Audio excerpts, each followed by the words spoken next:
Hello friend, आप सभी का वेलकम है हमारे यूट्यूब चैनल मैथ बाय फरमान सर में। आज हम करने जा रहे हैं चैप्टर नंबर 2 बहुपद पॉलिनोमियल्स का पार्ट 2, जिसमें हम प्रश्नावली 2.1 के जो अब इसमें हम करने जा रहे हैं वो किसी बहुपद के शून्यांकों और गुणांकों के बीच संबंध करेंगे। और प्रश्नावली 2.2 और उदाहरण 2 से लेकर 5 तक इस एक्सरसाइज में हम करेंगे। इसका पहला पार्ट जिसमें हमने शून्यांकों को ज्ञात करना, शून्यांकों को निकालना, ये उस पहले पार्ट में हमने बताया था कि शून्यांकों को किस तरीके से निकालते हैं, ग्राफ पर शून्यांक किस तरीके से निकालते हैं, और किसी भी रैखिक बहुपद के कितने शून्यांक हो सकते हैं, द्विघात बहुपद के कितने शून्यांक हो सकते हैं, त्रिघात बहुपद के कितने शून्यांक हो सकते हैं, ये सब पहले पार्ट में बता चुके हैं। पहले पार्ट में हम बता चुके हैं चैप्टर बहुपद में। अब इसका दूसरा पार्ट जो है हम आपके लिए लेकर आए हैं, और इस दूसरे पार्ट में हम एक्सरसाइज 2.1 के सवाल करेंगे, जो प्रश्नावली 2.2 के उदाहरण 2 प्रश्नावली 2.2 करेंगे और साथ में उदाहरण 2 से 5 तक करेंगे। इसमें हम सीखेंगे कि किसी बहुपद के शून्यांकों और गुणांकों में क्या संबंध होता है। चलिए इसको सीखते हैं। वीडियो को बहुत ध्यान से देखते रहिए और इसको क्लियर भी अच्छी तरीके से करते रहिए। अगर कोई टॉपिक नहीं आ रहा है तो इसको आप वीडियो को बार को पीछे करके देख सकते हैं, और वीडियो को बिना स्किप करके देखें ताकि अच्छे से समझ में आ रहा है। और अगर आप हमारे चैनल पर अगर न्यू आए हैं तो सबसे पहले हमारे चैनल को सब्सक्राइब कीजिए और बेल आइकन ज़रूर प्रेस कीजिए ताकि आने वाली वीडियो सबसे पहले आप तक पहुँचें, जो भी वीडियो आए हमारी।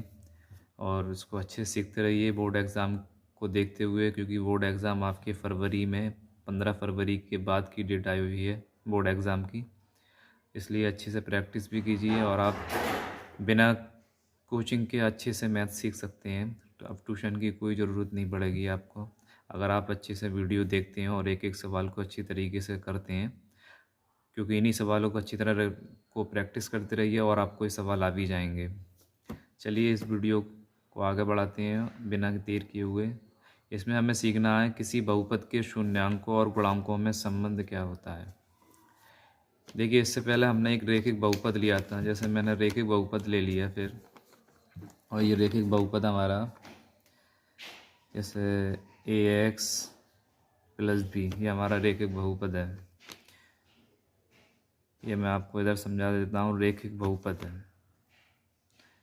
और रैखिक बहुपद के इससे पहले वाले वीडियो में मैंने बताया था आपको कि रैखिक बहुपद में एक शून्यांक हो सकता है। तो इसके हम शून्यांक निकालते हैं, तो इसको हम जब शून्यांक निकालते हैं तो इसको हमने px मान लिया, और px मान के इसको ax प्लस बी के बराबर हमने रख दिया। तो इसके जब शून्यांक निकालेंगे तो इस px की जगह हम क्या रख देते हैं, 0 रख देते हैं। यानी कि इस तरीके से रख देंगे ax प्लस बी बराबर 0। ax प्लस बी बराबर क्या रख दिया हमने, 0 रख दिया। क्योंकि हमें x का मान निकालना है, तो x के साथ में जो भी हमारी राशि आएगी उसको बराबर के उस तरफ करना हमें। तो जो ये सबसे पहले इधर b को ले जाएंगे, क्योंकि b जो है x से थोड़ा दूर है। जो दूर वाली चीज़ें होती हैं वो थोड़ा कम बाउंडिंग के साथ जुड़ी होती हैं, उनमें कमज़ोर बाउंड होता है। ये आप केमिस्ट्री में जानते भी होंगे। तो इसको b को उठा के हम उधर ले जाएंगे, तो इधर p प्लस का उधर जाकर किसका हो जाएगा, माइनस का हो जाएगा। तो ये ax बराबर p प्लस का b है, तो उधर जाके माइनस का b हुआ। अब x के साथ में गुणांक में a आ रहा है, तो x के गुणांक में a है। जब कोई भी राशि किसी भी चर राशि के ना तो वो प्लस में हो जुड़ रही हो, ना वो माइनस में के साथ हो, और इसी तरीके से हो तो गुणा में होती है। और जब कोई राशि इधर गुणा में है तो बराबर के उस तरफ जाके ये भाग में हो जाती है। तो हमारा माइनस बी इसी तरीके से रहेगा, और ये ए जो है यहाँ पर इस तरीके से आ जाएगा। तो यही इसका शून्यांक हो गया। क्या हो गया, शून्यांक। तो शून्यांक क्या हो गया, इस रैखिक बहुपद का शून्यांक बराबर हो गया माइनस का बी अपॉन ए। माइनस का बी अपॉन ए हो गया हमारा शून्यांक। तो जो शून्यांक हुआ तो इन्हीं गुणांकों की तो शून्यांक हुआ। इसी तरीके से अब बात करते हैं हम द्विघात बहुपद की। किसकी? द्विघात बहुपद की अगर बात करें तो द्विघात बहुपद का जो व्यापक रूप होता है, ये भी आपको याद रखना होगा। द्विघात बहुपद का व्यापक रूप होता है ए एक्स स्क्वायर प्लस का बी एक्स प्लस का सी। ये ए x square plus b x plus सी इस द्विघात बहुपद का व्यापक रूप होता है, सामान्य रूप इस तरीके रूप होता है।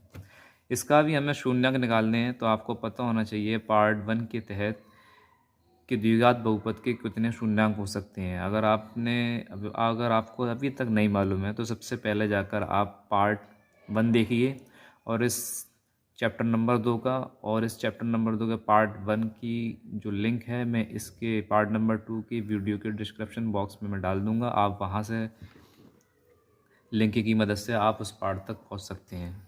तो मैं इसके डिस्क्रिप्शन बॉक्स में दे दूँगा आपको। अगर आपको नहीं मिला, सबसे पहले आप पार्ट 1 देखिए, उसके बाद फिर आप ये भी देख लीजिए ताकि और अच्छे से क्लियर हो जाए आपका।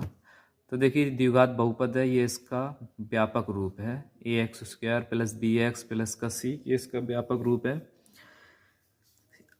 अब इसके हमें शून्यांक निकालने हैं, तो शून्यांक निकालने के लिए हमें क्या करना पड़ेगा, इस ए एक्स स्क्वायर प्लस का बी एक्स प्लस का सी बराबर, इसको 0 के बराबर रखते हैं। मान लीजिए इसके जो शून्यांक हैं वो कितने होंगे, 2 होंगे। तो मान लीजिए इसके जो शून्यांक हैं वो अल्फ़ा और बीटा है। क्या है? इसके द्विघात बहुपद के शून्यांक जो हैं अल्फ़ा और बीटा, ये 2 शून्यांक होते हैं, वो दोनों शून्यांक हमने मान लिए अल्फ़ा और बीटा। अल्फ़ा और बीटा है, तो इनमें अल्फ़ा और बीटा में क्या संबंध होता है तो मैं आपको बताऊं इस व्यापक रूप से। तो अल्फ़ा प्लस बीटा, तो अल्फ़ा प्लस बीटा यानी कि शून्यांक, दोनों शून्यांकों का योग जो बराबर होता है वो होता है माइनस का बी अपॉन ए, इसको चाहो आप इस तरीके से सकते हैं क्योंकि ये दोनों शून्यांक हैं, तो इसको चाहो आप ऐसे ही ले सकते हैं शून्यांकों का ये, क्योंकि ये दोनों शून्यांक हैं तो इसको हम इस तरीके से लिखते हैं शून्यांकों का योग बराबर माइनस का बी अपॉन ए। आप इस तरीके से भी इसको लिख सकते हैं क्योंकि ये दोनों शून्यांक माने हैं हमने, और ये शून्यांकों क्या माने हैं, द्विघात बहुपद के अल्फ़ा और बीटा माने हैं। और अल्फ़ा बीटा शून्यांक, इनके जोड़ की बात करें तो ये हो गया शून्यांकों का योग बराबर माइनस का बी अपॉन ए हो गया। अब बात करते हैं इनके गुणनफल की। तो गुणनफल यानी अल्फ़ा और बीटा, इन दोनों का गुणनफल अल्फ़ा बीटा बराबर, तो ये हो जाएगा हमारे पास सी अपॉन ए। क्या हो गया? सी अपॉन ए। इसको चाहो आप इस तरीके से भी ले सकते हो कि शून्यांकों का गुणनफल, शून्यांकों का गुणनफल बराबर सी अपॉन ए। लिख सकते हो आप इसको सी अपॉन ए लिख सकते हो। तो इसका मतलब ये हुआ कि यहाँ पर जो है इसको माइनस बी अपॉन ए, तो माइनस बी अपॉन ए जो है, बी क्या है यहाँ पर, बी यहाँ पर है इस x का गुणांक। क्योंकि ये मैंने आपको अभी बताया था कि जब कोई राशि किसी भी चर राशि के बिल्कुल बराबर में, ना उसमें प्लस लग रहा हो ना उसमें माइनस लग रहा हो, तो वो गुणा में होती है। गुणा का मतलब उसका गुणांक होती है, यानी x का गुणांक a। अगर आपसे कोई पूछे इसमें कि x का गुणांक क्या है तो आप कहेंगे a। अगर आपसे कोई ये पूछ ले कि a का गुणांक क्या है तो आप कहेंगे x।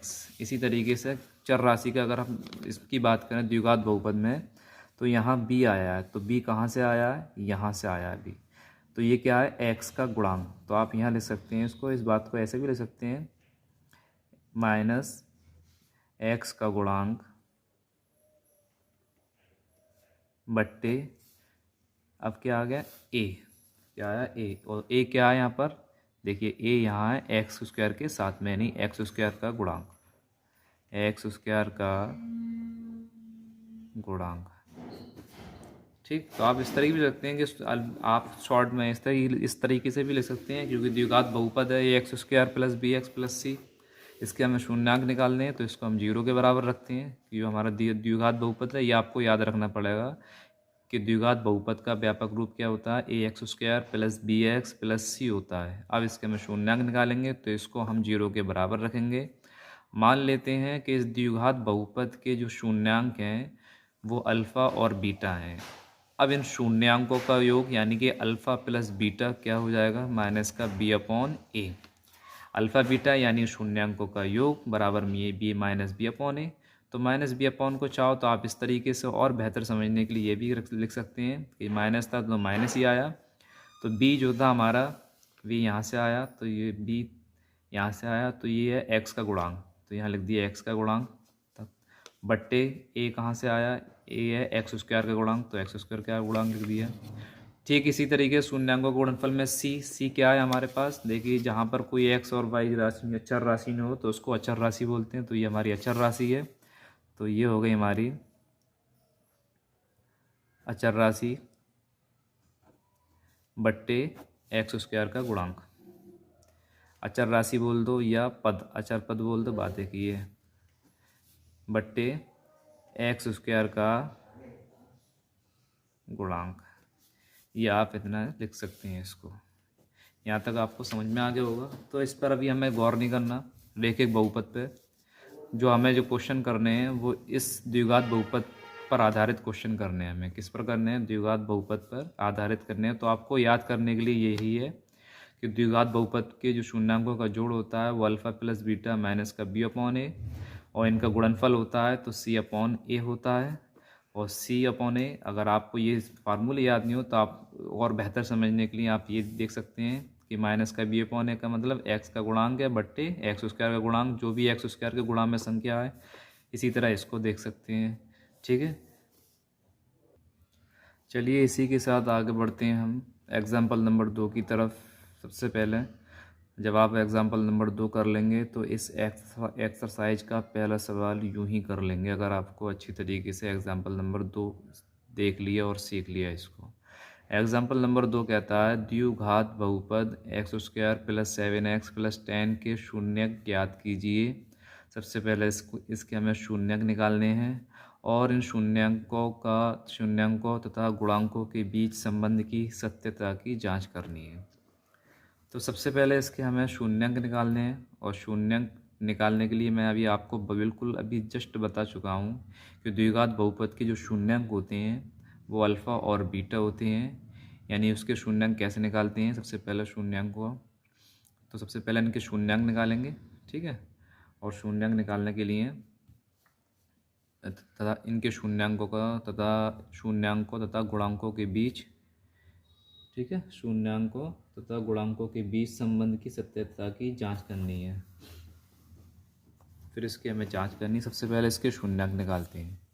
तो शून्यंक निकालने के लिए अभी बिल्कुल आपको बताया। चलिए इस सवाल को हल करते हैं, तब आपके और अच्छे से बेहतर समझ में आएगा बताने से बेहतर।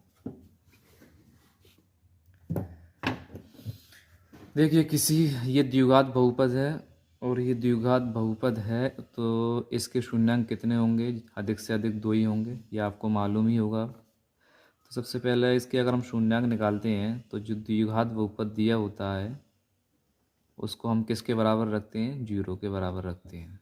ठीक, सबसे पहला काम आपको ये करना है, क्योंकि आपको अभी बता के चुके हैं कि किसी की भी अगर शून्यंक निकालेंगे तो इसको हम किसके बराबर रखेंगे, 0 के बराबर रखेंगे। ठीक है, किसके बराबर रखेंगे, 0 के बराबर रख लेंगे शून्यंक अगर हम निकालेंगे।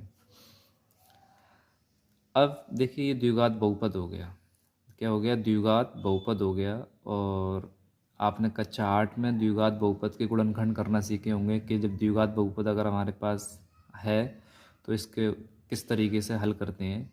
अगर नहीं भी किए तो आप यहाँ सीख लीजिए, तो क्योंकि आपको तीसरे चैप्टर में भी यही करना है।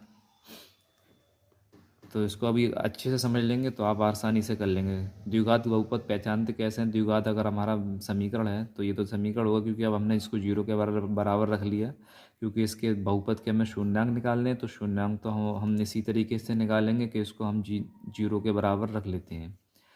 पहचानते कैसे हैं कि इसको हम हल इसी तरीके से करेंगे जैसा अभी हम करना आ रहे हैं। तो देखो जो हमारी चर राशि है ना, उसको उस पर 2 घात लगी होगी, फिर उसके बाद फिर ये सिंगल घात होगी, फिर यहाँ से अचर राशि आ जाएगी। अगर इस कंडीशन में अगर आपके पास सवाल आता है तो आपको कुछ सोचना नहीं है, सिर्फ इसके द्विघात गुणनखंड करने हैं। क्या करने हैं? द्विघात गुणनखंड करने हैं। अगर आपने जाने अच्छी तरीके से तो ठीक, और नहीं जाने तो आप यहाँ सीख लीजिए, आप सीख जाएंगे। ठीक है। तो सबसे पहले इसमें हम देखते क्या हैं, सबसे पहले तो हम ये देखते हैं कि यहाँ एक्स स्क्वायर है, तो इस एक्स स्क्वायर के गुणांक में कोई संख्या तो नहीं है। तो देखो यहाँ पर एक्स स्क्वायर के गुणांक में कोई संख्या नहीं, यानी खाली एक्स स्क्वायर है। जब अगर नहीं है तो फिर हम सबसे पीछे वाली अचर राशि पर आते हैं। किस पर आते हैं? अचर पद पर आते हैं। फिर इस अचर पद पर गौर करते हैं तो ये अचर पद हमारा कितना है? 10। जो अचर पद होता है उसी के हमें गुणनखंड करने होते हैं। क्या करने होते हैं? उसी के हमें गुणनखंड करने होते हैं। अब ये गुणनखंड करके हमें लाना कितने होते हैं? तो अचर पद से ठीक आगे वाला जो पद होता है हमारा, जो एक्स वाला, एक्स के गुणांक वाला, तो एक्स के गुणांक में जो संख्या होती है वही हमें अचर पद के गुणनखंड करके वही संख्या लानी होती है। तो यहाँ अचर पद 10 है। अब इस 10 के हमें गुणनखंड करने हैं, और 10 के गुणनखंड करके हम x का गुणांक देखेंगे। x का गुणांक कितना है? 7। इस 7 को हमें लाना है, इस 10 के फैक्टर करके, यानी गुणनखंड करके। अब ये जोड़ के लाना है या घटा के लाना है, तो 10 के आगे जो चिन्ह होता है ना उसको देखेंगे। 10 के आगे चिन्ह है हमारे पास प्लस का, तो हम जोड़ के लाएंगे। अगर माइनस होता तो घटा कर लाते हैं। तो 10 के आगे चिन्ह प्लस का है तो जोड़ कर लाने हैं, और जोड़ कर कितने लाने हैं? जो एक्स का गुणांक होगा उतने ही लाने हैं। चलिए 10 के फैक्टर कर लेते हैं। तो 10 के फैक्टर अगर मैं यहाँ करूँ तो ईजी है। सबसे पहला 2 से भाग दूंगा, 2 पंजे 10 और 5 एकम 5, तो देखिए हो गए फैक्टर। और 5 दूनी गुणा करें तो इसको 10 आए, और जब इसको जोड़ दें तो कितना आए? 7 आए। तो 5 दूनी 10 और 5 और 2 को जोड़ दें तो 7 बन गया। ठीक, यही करना है। अब इसको लिखेंगे कैसे? सिर्फ हमें यही तो 7 बनाने हैं, तो वो भी कैसे बनाने हैं? जोड़ के। तो 5 प्लस 2, 7 हो गए। 5 और 2 7, इसको कोष्टक में आपने बंद कर लेना है। और बंद करने के बाद जो इसके पीछे जो एक्स था, एक्स का गुण एक्स था, वो इस एक्स को यहीं रख देना है। ठीक है।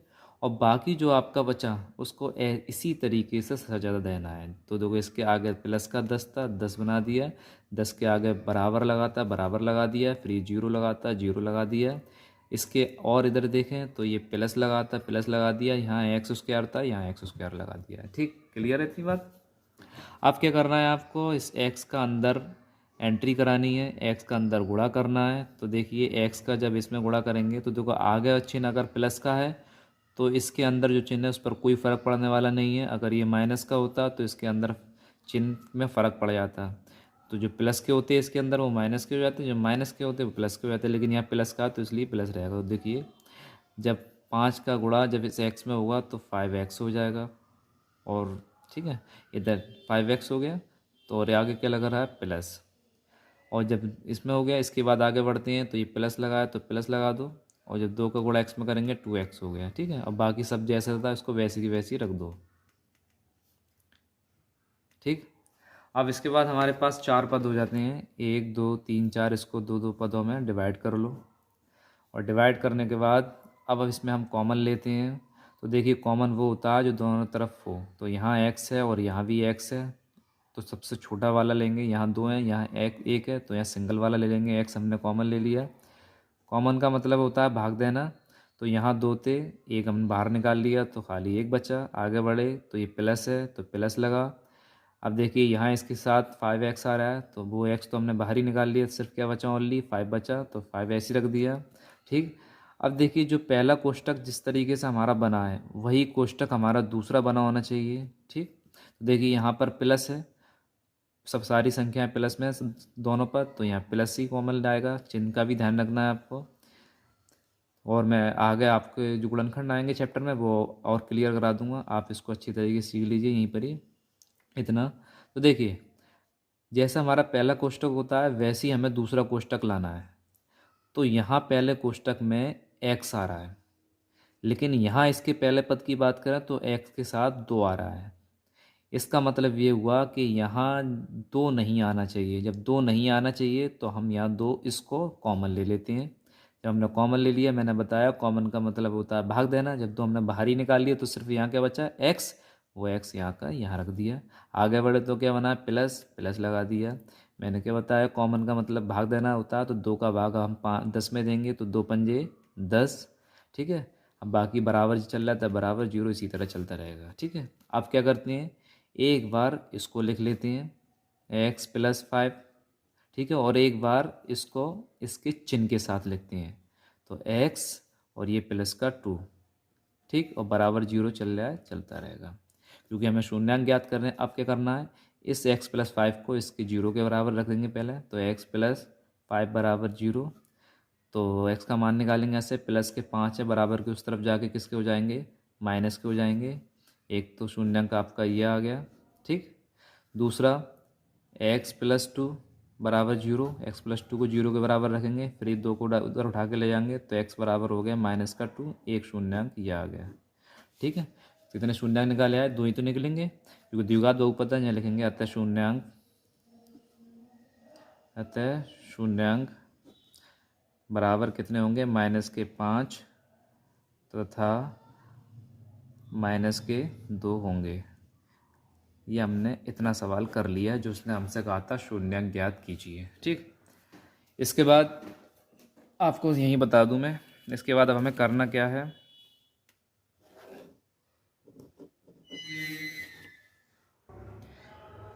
अब देखिए सत्यता की जांच किस तरीके से करते हैं। तो सत्यता की जांच हमें ज्ञात करनी है शून्यांकों तथा गुणांकों के बीच संबंध की सत्यता की जांच।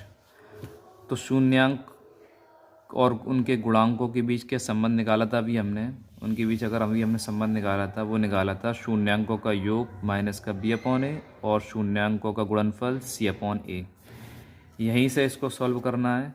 किस तरीके से सॉल्व करना है, जैसे मान लीजिए शून्यांकों का योग हमारा क्या आएगा, अगर इसकी बात करें, इस सवाल की x² + 7x + 10 की अगर बात करें तो शून्यांकों का योग यानी कि अल्फ़ा प्लस बीटा बराबर माइनस का b/a आएगा। और अल्फ़ा प्लस बीटा, तो यहाँ से माइनस का b, तो ये माइनस का b जो होगा वो यहाँ पर होगा 7/a/1। तो ये अल्फ़ा प्लस बीटा बराबर शून्यांक आएगा माइनस का 7 आएगा, ये इसका योग आएगा।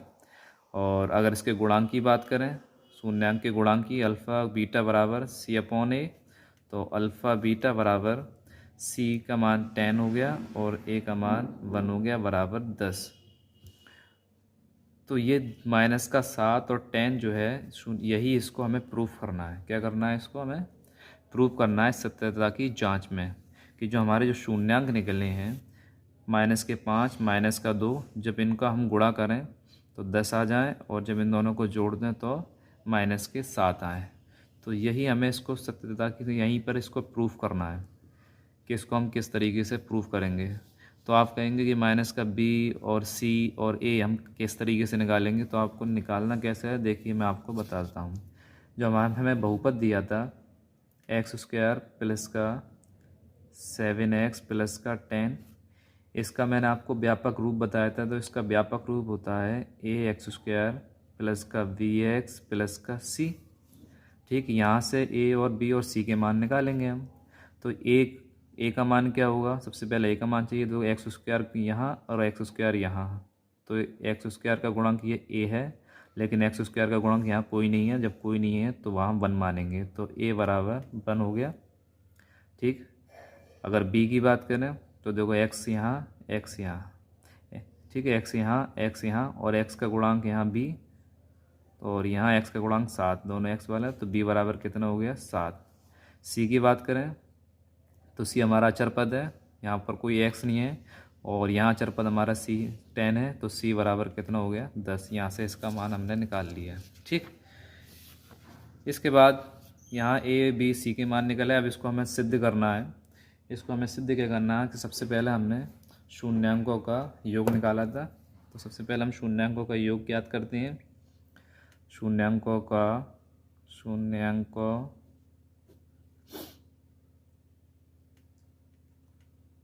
का योग, शून्यांकों का योग बराबर, देखिए शून्यांकों का योग, तो जो हमारे शून्यांक जो निकले थे वो हमारे कितने निकले थे, -2 और -5, ये निकले थे शून्यांक। तो इनका योग, तो शून्यांकों का योग, तो शून्यांक हमारे निकले थे -5 और योग का मतलब जोड़, और ये -2, तो इसको डबल चिन्ह आ गया, इसलिए इसे हम कोष्टक में रख दे रहे हैं। तो शून्यांकों का योग होता क्या है, शून्यांकों का योग हमारा होता है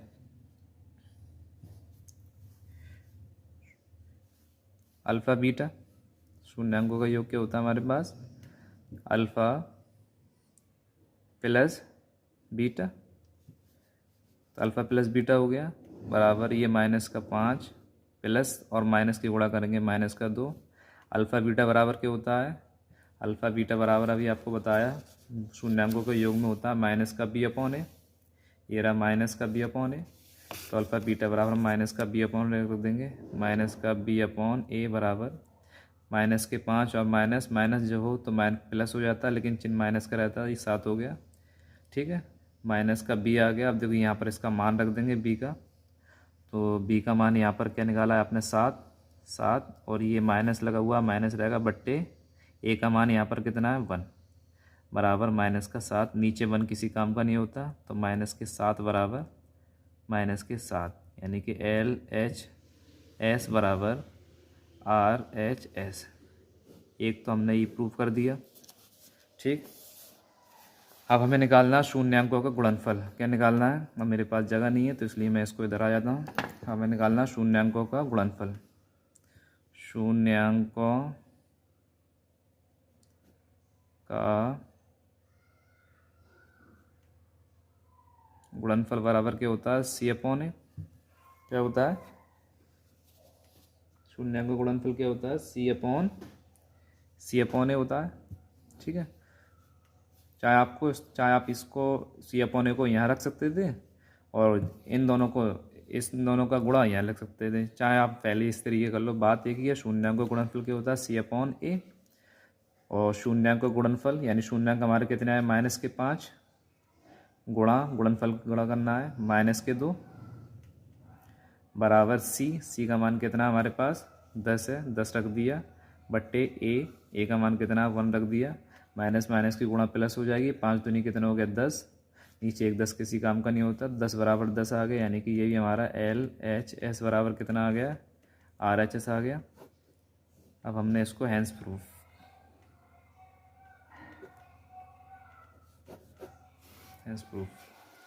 इस तरीके से हम इसकी किसी बहुपद के शून्यांक निकाल सकते हैं, और शून्यांक निकालने के बाद उसके गुणांकों और शून्यांकों के योग और गुणांकों के बीच संबंध की सत्यता की जांच आराम से हम कर सकते हैं। तो सबसे पहले इसके हमें फैक्टर कर लेने हैं, जिस तरीके फैक्टर आपके निकाल के उसके गुणांक शून्यांक निकाल लेने हैं, और फिर इसकी सत्यता की जाँच करने के लिए इसका व्यापक रूप निकाल के ABC के मान निकाल लेने हैं। फिर हमें शून्यांकों का योग निकाल लेना है, चाहे इस चीज़ को आप यहाँ रख देते और अल्फ़ा बीटा को आप इधर रख देते, बात वही थी, लेकिन मैंने इधर कर दिया। ठीक है, तो अल्फ़ा बीटा बराबर -b/a होता है। यहाँ इसको सॉल्व कर देंगे, दोनों साइड हमारी बराबर आना चाहिए, तो LHS यानी लेफ्ट हैंड साइड और राइट हैंड साइड दोनों बराबर आ गई, ये हमारा प्रूफ हो गया। इसके बाद हम शून्यांकों का गुणनफल निकालेंगे, तो ये भी देखो शून्यांकों का गुणनफल गुणा करें तो ये 10 आ रहा है, और इसके फार्मूले के मुताबिक C/A आता है, तो दोनों साइड बराबर है। अलग अलग होती तो हमारा सवाल क्या होता, गलत हो जाता।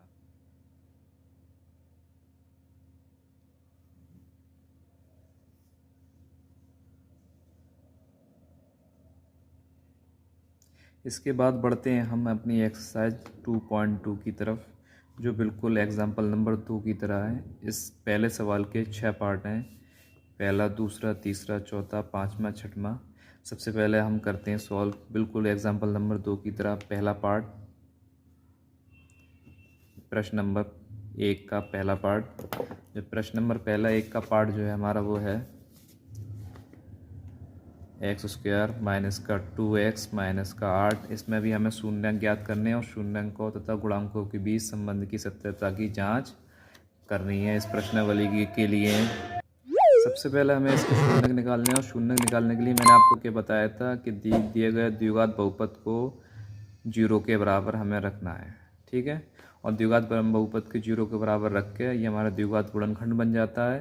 हमें इसके गुणनखंड करने हैं। गुणनखंड करने के लिए सबसे पहले हम देखते हैं कि एक्स स्क्वायर के गुणांक में कोई संख्या तो नहीं है। एक्स स्क्वायर के गुणांक में कोई संख्या नहीं है, तो फिर हम पीछे अचर राशि की तरफ जाएंगे। तो अचर राशि हमारी 8 है, तो हमें 8 के ऐसे फैक्टर करने हैं।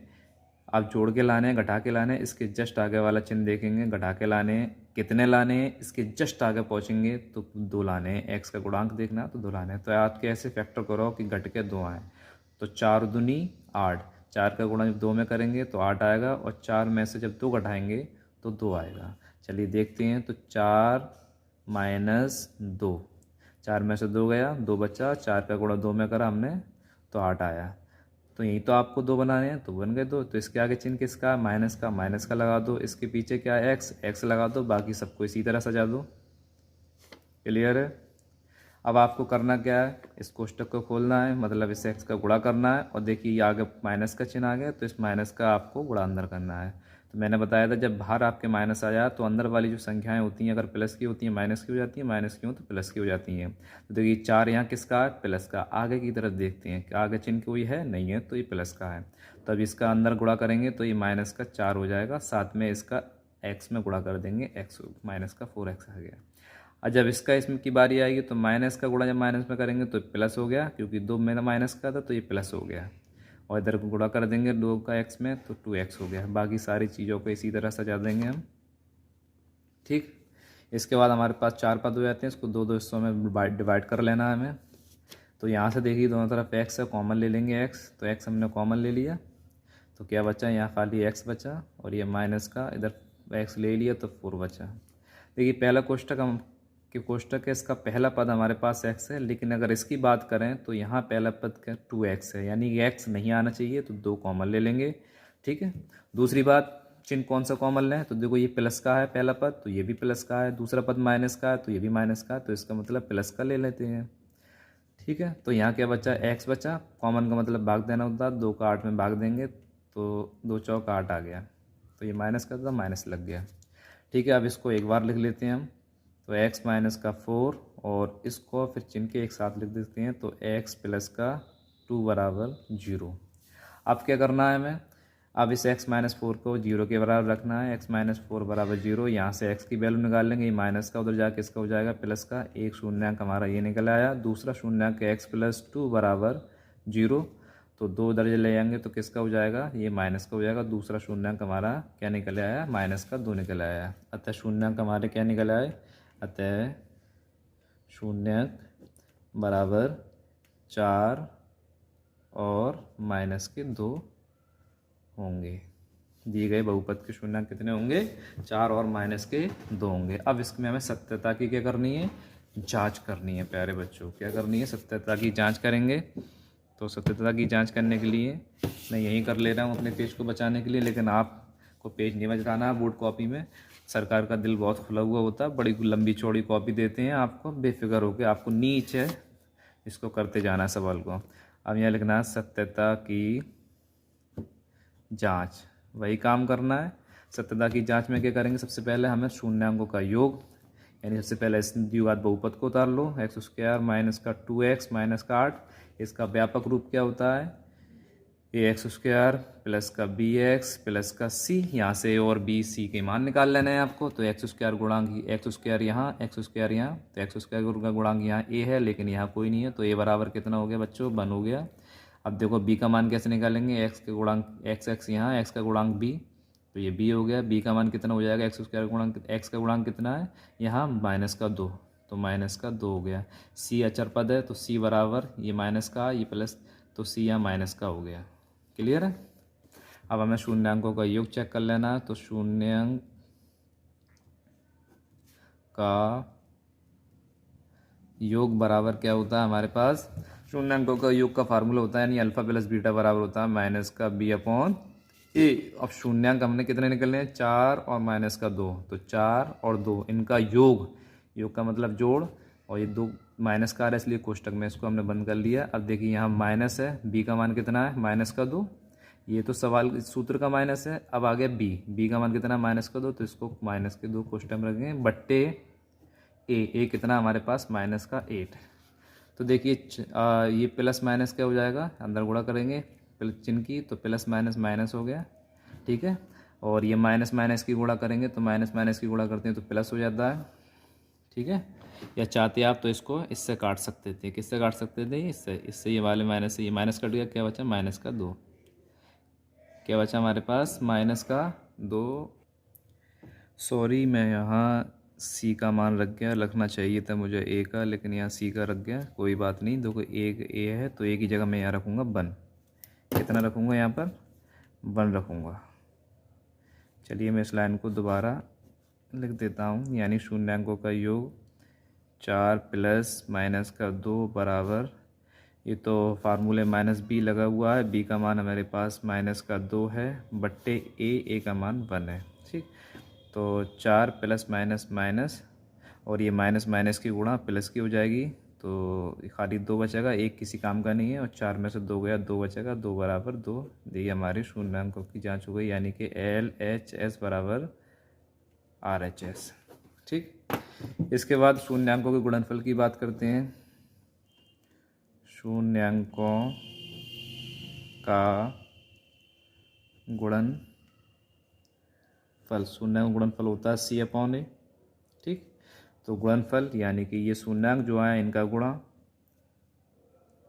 C का मान कितना निकला, अब है माइनस का 8, अब लगाएंगे, A का मान 1 ही है, तो 4 दूनी 8, और ये माइनस का 8 ही रहेगा, यही भी हमारा है। दोनों साइड बराबर निकले आई, और ये दोनों साइड जब बाहर निकल आई तो हमारा सवाल प्रूफ हो गया, हैंस